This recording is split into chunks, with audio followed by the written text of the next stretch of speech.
Shahararren fitaccen Hamisu Breaker tabbas ya taka rawar ganin da ya cancanci a yaba masa a jinjina masa. Da farko da wannan shine farkon ziyartar ka wannan channel din mai albarka mai suna Arewa CD. Ina fatan da ka ranna mun kalmar nan guda daya wacce aka fi sani da alamar subscribing da alamar gararwa da kuma alamar like domin mu zo muku da wasu abubuwa kan wannan fitaccen mage wanda zai ina waƙoƙi masu matukar daɗi masu rawar zuciya da idan ka saurari waƙa shi zaka yi matukar jin daɗin ta zaka yi bari ta kuma kai maka comment na jin daɗi akan wannan fitaccen waƙa ta shi. To wannan mage dai an sanya da sosai a bangaren taka rawar gani da yake a kowane lokacin musamman bangaren waƙoƙin shi na nanaye wanda yake fitarwa masu matukar daɗi masu rawar zuciya da idan ka saurari waƙar shi zaka yi matukar jin daɗin ta kuma zaka yi bari ta amma kai maka comment na jin daɗi akan wannan fitaccen waƙa ta shi. Saboda haka muka kawo muku kai tsaye wannan bidiyo a cikin wannan channel din mai albarka mai suna Arewa CD. Muna fata za ku mana mu ma share din bidiyon zuwa dukkan wasu gururrukan ku na watsa da na tazo domin ku tabbatar da wannan channel din mai albarka kuna yin da kuma kuna bibiyar dukkan wasu fitattun waƙoƙi da take kawo muku musamman abubuwan da ya shafi wannan fitaccen waƙi wanda da ina fafata waƙoƙi a cikin faɗin Najeriya. Muna ƙara muku godiya musamman wajen sharing da commenting da kuke mana a kowane lokaci.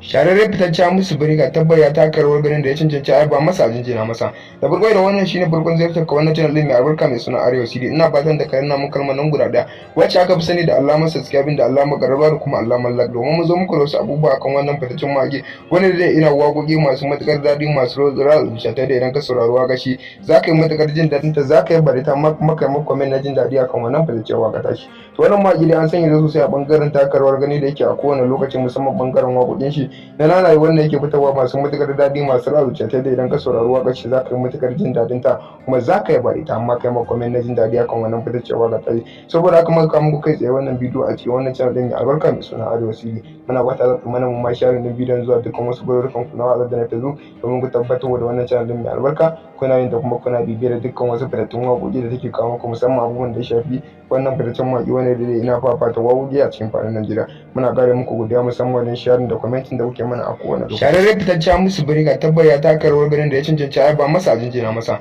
Da farko da wannan shine farkon ziyartar ka wannan channel din mai albarka mai suna Arewa CD. Ina fatan da ka ranna mun kalmar nan guda daya wacce aka fi sani da alamar subscribing da alamar gararwa da kuma alamar like domin mu zo muku da wasu abubuwa kan wannan fitaccen mage wanda zai ina waƙoƙi masu matukar daɗi masu rawar zuciya da idan ka saurari waƙa shi zaka yi matukar jin daɗin ta zaka yi bari ta kuma kai maka comment na jin daɗi akan wannan fitaccen waƙa ta shi. To wannan mage dai an sanya da sosai a bangaren taka rawar gani da yake a kowane lokacin musamman bangaren waƙoƙin shi na nanaye wanda yake fitarwa masu matukar daɗi masu rawar zuciya da idan ka saurari waƙar shi zaka yi matukar jin daɗin ta kuma zaka yi bari ta amma kai maka comment na jin daɗi akan wannan fitaccen waƙa ta shi. Saboda haka muka kawo muku kai tsaye wannan bidiyo a cikin wannan channel din mai albarka mai suna Arewa CD. Muna fata za ku mana mu ma share din bidiyon zuwa dukkan wasu gururrukan ku na watsa da na tazo domin ku tabbatar da wannan channel din mai albarka kuna yin da kuma kuna bibiyar dukkan wasu fitattun waƙoƙi da take kawo muku musamman abubuwan da ya shafi wannan fitaccen waƙi wanda da ina fafata waƙoƙi a cikin faɗin Najeriya.